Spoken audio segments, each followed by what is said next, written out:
Hey friends, looking for some great business content other than right here on Accelerate? Then check out CSuite TV and watch in-depth interviews with business content for C-suite leaders and entrepreneurs, including an interview with me, your favorite podcast host. And it's all on demand.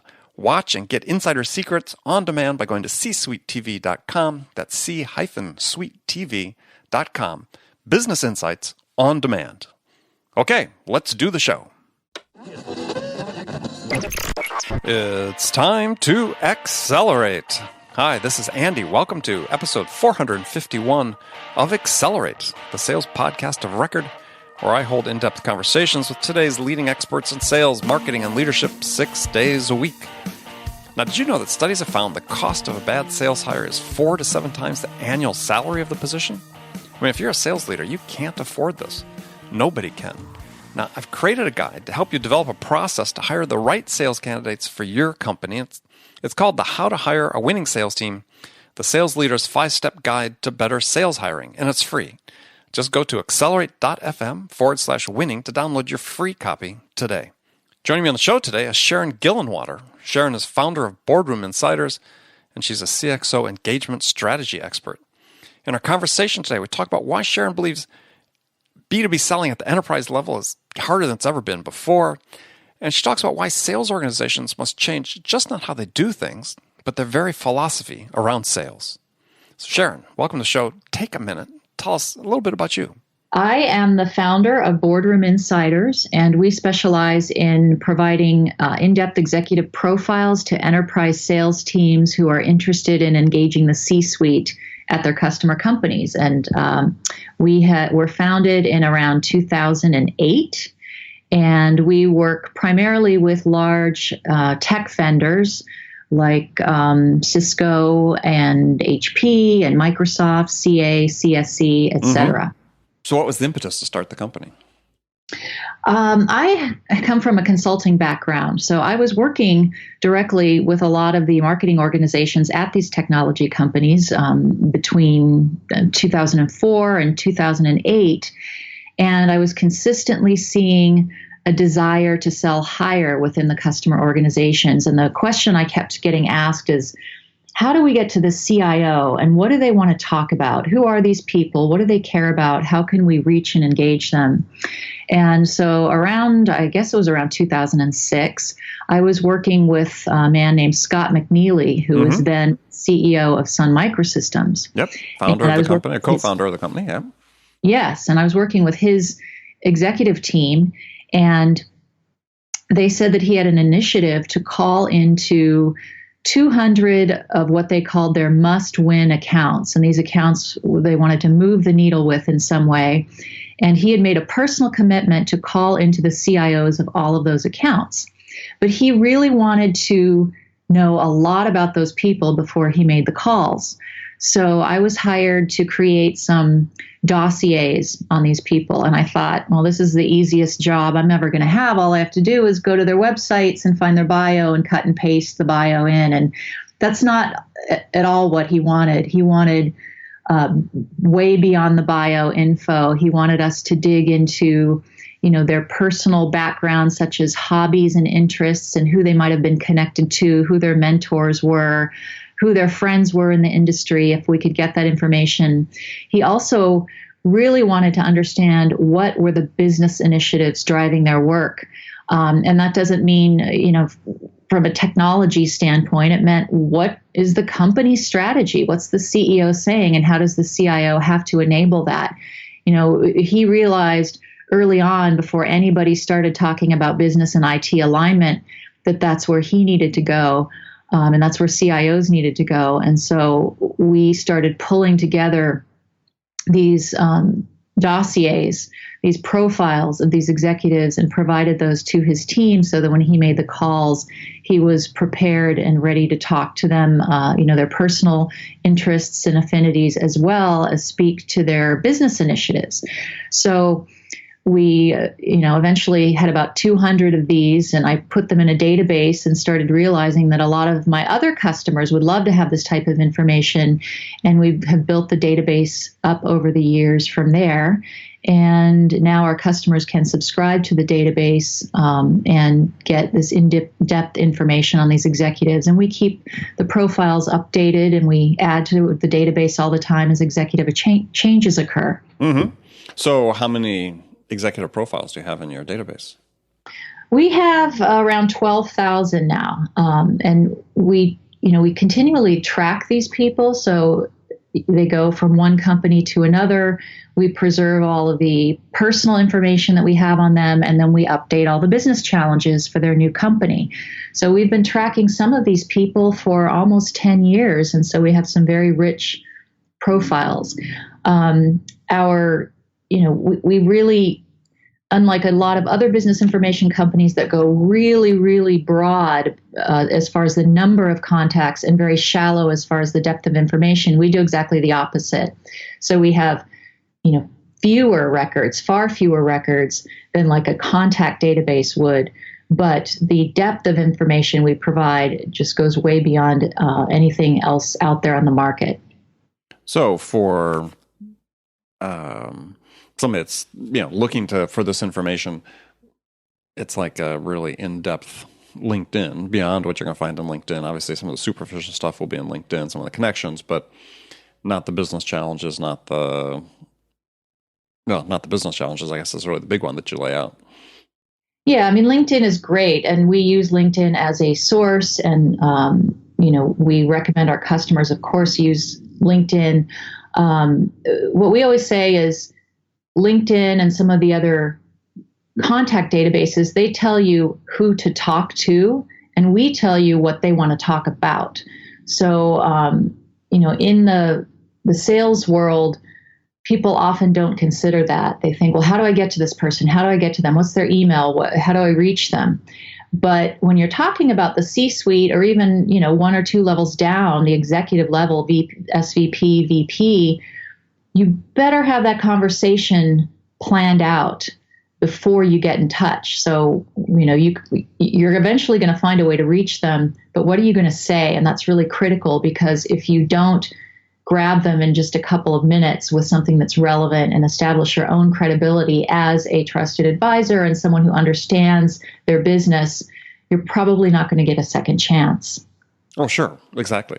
So let's sort of dig into this topic, because here you have this database that is for people that I suspect that primarily want to make sure that they can sell into the C-suite.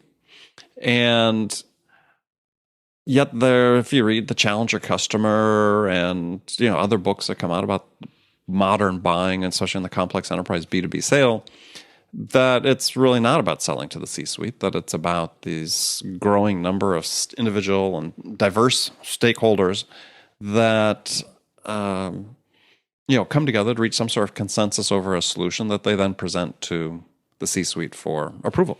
Correct. Yes, it's not an either or. It's an and. Selling, especially into the enterprise, has become so complicated because there are so many more decision makers that you have to influence. And often they don't reach a consensus. We've seen research come out of IDC that shows the ever-growing number of decision makers involved in these larger deals often results in no decision. And that's sometimes the biggest threat, bigger than the competition. And we certainly have experienced that as we sell to the enterprise, and our customers, we hear that from our customers all the time. Sure. It causes the sales cycle to ever lengthen. We even see it in earnings calls. The C-suite will talk on the earnings calls about the lengthening of the cycle and delayed decisions. You see that all the time. So it's a common problem, and I think it's because sales has become more complex, more decision makers involved. Maybe people who are quite risk averse with all of the different technologies coming out, and the desire to pick the winner instead of the loser. It's very complicated. And what we also see is when it comes to technology or even what we're selling, there's a desire to integrate it with other things. So, for example, with what we sell being so simple, hey, it's a database of executive profiles. It's really simple. That's all we do.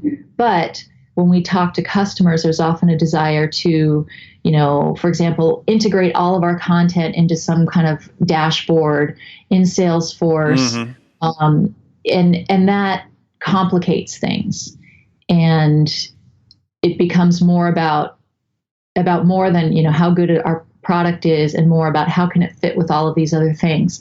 So I think vendors of all stripes are seeing that dynamic go on, and where the C-suite comes in is they can help influence the sale. They can help, endorse the sale and make the people lower down on the chain feel that, more comfortable making the decision.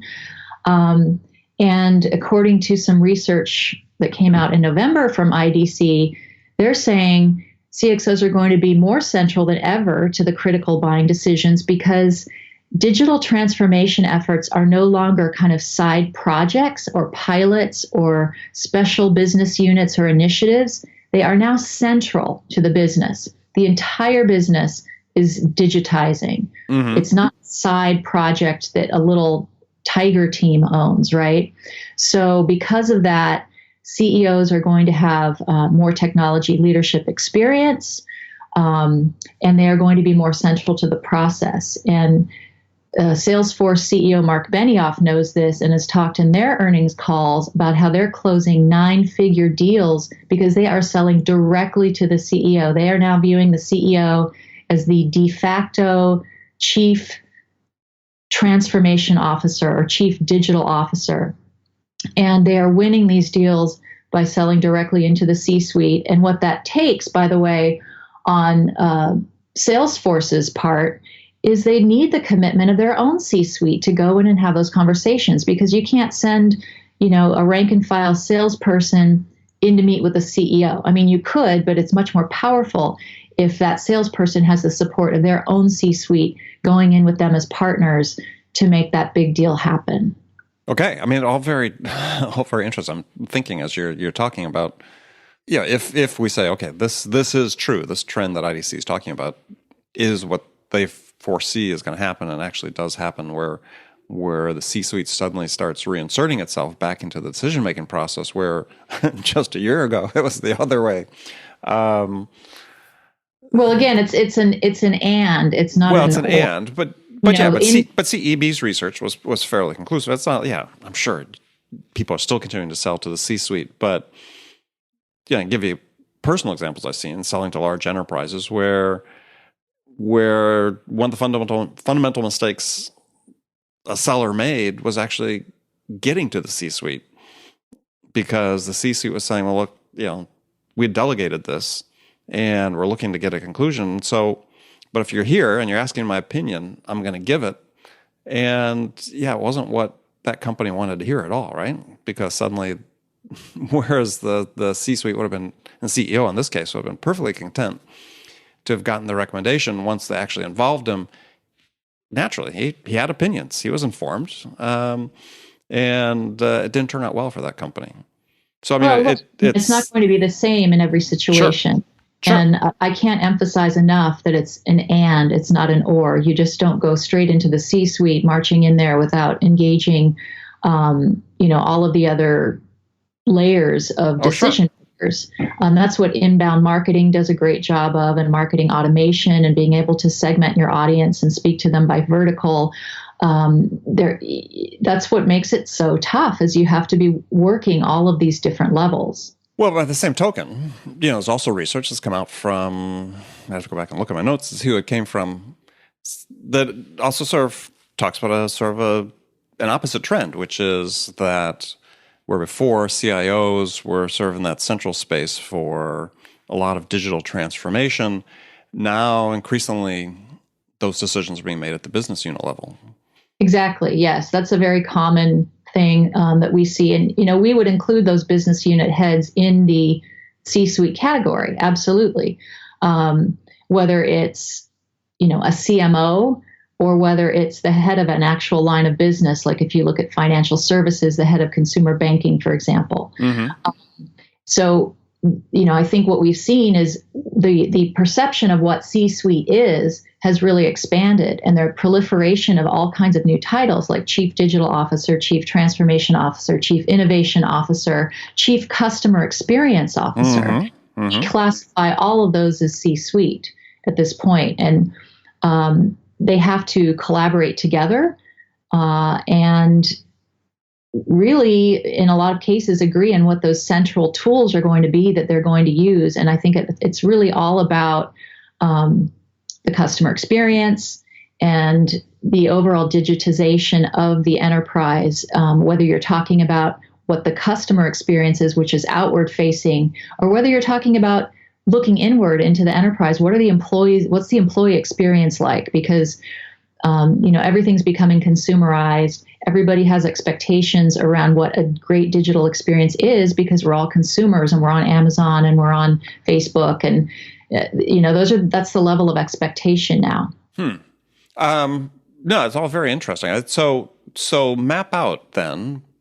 If we combine the and scenario. So in your mind, map out sort of what's the process? What's the path, for a complex enterprise sales these days? Let's say they prototypical based on CEB numbers, which they've updated, I think, are 6.8 now decision makers, or even more, maybe 7.2.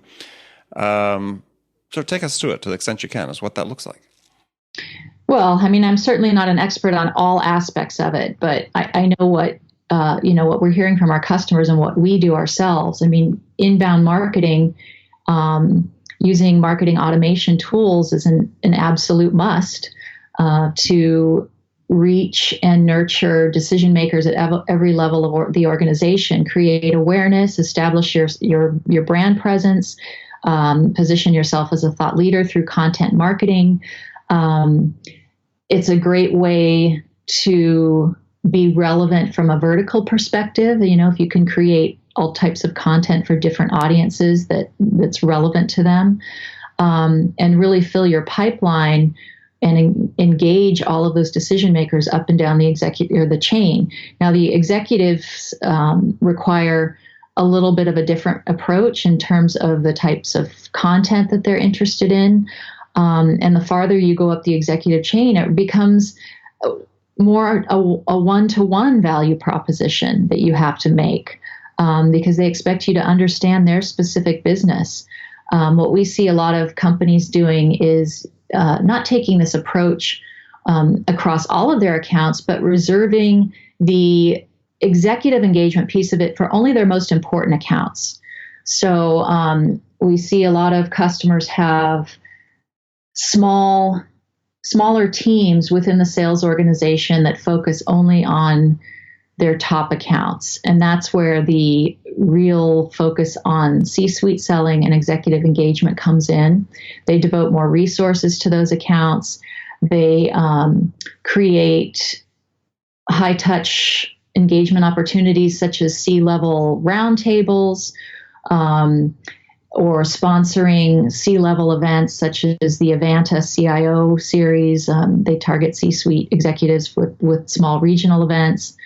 And then, sending their own executives to those events to have those higher level conversations. And that's where the C-suite engagement really comes in. So, when we talk to companies that, we're interested in bringing on as customers, we try to understand, do you have something like this in place? Because unless you have that infrastructure in place for C-suite selling, we're not really going to be helpful, because it's not a methodology that you apply to all accounts. It's not scalable. So, well, what you're really talking about is the account-based marketing, account-based everything model that's now taking hold, and it's just as you described. It's targeted, very targeted in terms of both the content and the execution on a specific number of accounts, and it's not scalable throughout your entire customer base. Right. So, account-based marketing has really taken off just because of the ability to use technology to automate a lot of it and segment in a way that is scalable, which is great. But in those situations where you're trying to cultivate, long-term relationships, executive to executive, you're not going to be doing that with, automated software or even over email. It's all about the relationships. Oh yeah. No, and I think people that so that's, when we talk about C-suite selling, I just want to make it clear it's not for everybody. It's not appropriate in every situation, as you pointed out with your example. It's usually the result of a very rigorous selection of a group of accounts that they're going to target, and it's reserved for those situations. So, I haven't spoken to Mark Benioff personally, but I bet if you were to ask him based on what he said in his earnings call, he's not going out and meeting with every single customer. They probably have a short list of, 200 accounts or something like that. And that's what we typically see with our customer base. They'll say we're targeting the chief digital officers and chief information officers. And, they'll have a list of 5 C-suite titles that they're targeting within these, fill in the number, 200, 300, 100 accounts. So it's almost a programmatic approach. And they, will have a variety of touch points that they have in mind, whether it's an executive briefing at their executive briefing center, whether it's a specific event that they're putting together, or a specific initiative when they're trying to, go to a high-level industry trade show and set up a special experience for those executives at that show. Yeah, my point about the tool, especially the tools that are coming out to support, and I'll make it more broad than account-based marketing. I mean, account-based everything, to use the term that Engagio uses, is that, part of what you can use those tools for is to develop playbooks and plays within those playbooks that do exactly as you talk about. That set up a play that says, look, we need to have our CEO invite this CEO to come to an event that we're hosting, but the way that gets facilitated and part of the play, defines what the account exec needs to do, and interfacing with the CEO's assistant and so on and so forth to make the whole thing happen. And you do that enough times, then you can define that very well, and then it becomes, I said, one of the plays that you implement as part of your playbook. Yeah, but here's where a lot of companies fall down on that is they follow the playbook, and then a generic invitation gets issued to however many, CIOs, CEOs, chief digital officers, whatever. And I know this because I worked in the event industry for a long time as well, as a consultant. The RSVPs and the attritions are abysmal. So they and then it becomes a last minute scramble to get butts in seats, as they say. And the reason for that, I believe, and I've seen in the industry, is because a generic invitation does not work with that audience. It takes a personalized invitation, a call from their executive peer. And everybody wants to make this happen with boilerplate templates and as minimal effort and no personal outreach. They don't want to bother their executive to make those calls or to sign the letter. And what we've seen is when you go that extra mile to make that invitation personally relevant to the recipient, and you're thoughtful enough to have their peer reach out, even if it's a personal email from them or a call, the response rate goes way up. Oh, sure. And then you don't have that, because when you're not able to pull the quality of audience that you want, the quality overall quickly goes down, because for these executives, it's all about who else is going to be there. And they don't want to go if it's going to be a bunch of director level people. So it's a tricky thing, and it really makes a difference when you make that invitation personally relevant. So what does that look like? Well, if if you're staging a C-level event about models of innovation, how are enterprises innovating? It's hard because they're not as nimble as a startup. So some companies are forging partnerships with universities. Some are opening up Silicon Valley labs. Some are using open innovation or having hackathon contests and things of that nature. So we had a customer who was doing an event around, models of innovation, and they wanted the C-suite there. And they were panicking because they were not getting the quality of audience, the RSVPs. So contrast that with the ability to contact a CIO in the insurance industry with that same invitation, but append a note that says, you have invented the usage-based pricing. You're pioneering this in your industry, where they put sensors on the cars and they can know what you're doing, so you get a discount. So imagine being able to say, you've done this within your industry, and it's spreading throughout the whole industry, not just your company. We would love to have you come and talk to your peers about how you created this innovation within your organization. So contrast that with just getting a generic invitation that says, come to our innovation event. Yeah, I mean, I agree 100%. I mean, I would argue that companies that do, as you say, with the generic invitation, then yeah, they're not achieving near the level of success in general that they want to be achieving. I mean, it is all about the person to person. The point I was making about the plays is the plays you'll see in leading edge companies that are doing this with enterprise sales. The plays set up the person to person interaction because Mark Benioff just doesn't pick up the phone and call somebody cold. Exactly. No, so that all has to be staged to make sure that it's effective, and so that's what the plays do. It's not an either or; it's an and. That's exactly right.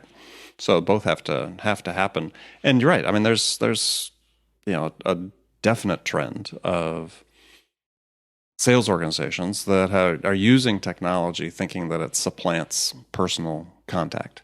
And for a company that put out a blog post of predictions for 2017, mine was, we're going to see the return of the importance of the human touch in selling. People have gone too far one direction, thinking automation and all the transparency it provides into the metrics and the KPIs and selling supplant the personal contact in terms of predicting what a customer is going to do.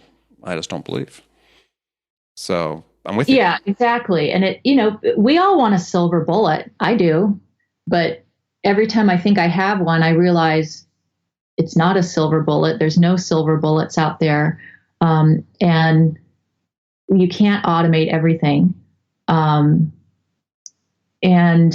the problem with this relationship part is it's hard. It's hard. It can be awkward. You have to do your homework on the person, which is hard and time consuming. Everybody wants to be spoon fed. When I say everybody, it's like, the sales organization, the executives, because it's all about your time. A lot of the companies that use our tool, the people who buy it often are the field marketing organization. Mm-hmm. And, so we don't necessarily have salespeople going in and downloading a profile before a meeting. We have field marketers who are using the tool to really research specific accounts and pull out little nuggets that allow them to connect the dots between the executives and what they're selling, and then spoon feed that to the sales team or to, an executive who's going into a meeting. Spoon feed these nuggets of information. And I think, we hear that term a lot. The spoon feeding? Customers spoon feeding, just because everybody's so overwhelmed with information and is trying to find those little nuggets of gold that are super relevant on both sides of the sales equation. So why wouldn't the field marketing organization just let sales have access to that data? That's a great question. And we ask ourselves that all the time. And why do they have to mediate that? Well, what we hear a lot of the time is on the sales side, there may not be any budget for it. But you don't really know if that's true when you're in the sales process. It could just be a reason to pass us off to sales enablement or field marketing. It's just kind of the way that the organizations operate and are set up is what my observation is, because it's pretty, at least in the tech field. We really work with a lot of companies in the tech field. We have other types of customers too, but tech is the majority of it, and so that's how we see time and time again how these organizations are set up. Now, sales often finds us and directs us to the group with the budget. And I think that's because sales people have that painful experience of having a meeting coming up the following week, and here they sit on a Sunday night desperately searching for information on a company or a person, and that's when they find us. Mm-hmm. So we're often, sales is often the channel for us into the organization. It's how they hear about us, but who typically buys is, the marketing organization. I was going to say, my question was just reacting to your comment about spoon feeding, as if, marketing can buy it. It's just, why doesn't marketing give sales free access to it? And let the salespeople, marketing's budget can pay for it. That's a very good question. I mean, it's like, if I was in sales, I said, don't spoon feed me. I want to go look at it. I mean, I can't trust, as a salesperson that's dealing with the customers, I wouldn't necessarily hand the trust off to someone else to curate what they thought I needed to know in that situation. So, not a big deal. Well, that's my view as well. Yeah. But that's just the reality of what we're dealing with. There's a desire to add value there, and marketing to really own it and control it. I ask the same question all the time. Okay, good. We're in alignment on that. So, all right. So, Sharon, we're in the last segment of the show. I've got some standard questions I ask all my guests. And the first one is a hypothetical scenario. And I've had, 400 plus people answer this question so far. And in this hypothetical scenario, you, Sharon, have just been hired as VP of sales at a company whose sales have stalled out. They're sort of flatlined a little bit, and CEO's anxious to get growth restarted. So what two things could you do your first week on the job that would have the biggest impact? Oh, boy. That's a great question. I think that, first of all, I would talk to the salespeople, mm-hmm. and then I would talk to some customers or some potential customers. And I think I would really want to dig into analytics about the inbound marketing mm-hmm. funnel mm-hmm. and see what's going on there. Okay. That works. Anything else? No, I think that's it. Okay, good. All right. Yeah, that's a good first answer. So, some rapid fire questions then for you. You can give me one-word answers or elaborate if you wish. So, when you, Sharon, are out selling your company's services, what's your most powerful sales attribute? Just getting the customer. You mean personally, or yes, or you personally? Me personally, I would say my passion. I'm not a salesperson. Just to be clear about that, I'm the founder of the company. I know enough to know that I shouldn't be the one out there selling, and I don't go out selling, but I'm the subject matter expert on this. I have great passion for the product and the whole kind of methodology that we talk about. I'm kind of a nerd, I'm into really understanding the company strategies and how we can help support it. So I can speak with great passion about connecting business strategy to what you're selling and making it really about the person you're talking to, mm-hmm. as opposed to, rattling off all of the different attributes of your product, features and benefits. Okay. I think the most powerful thing I've seen is when I go out on sales calls with our team is just getting our product in front of the person, actually having them see a profile.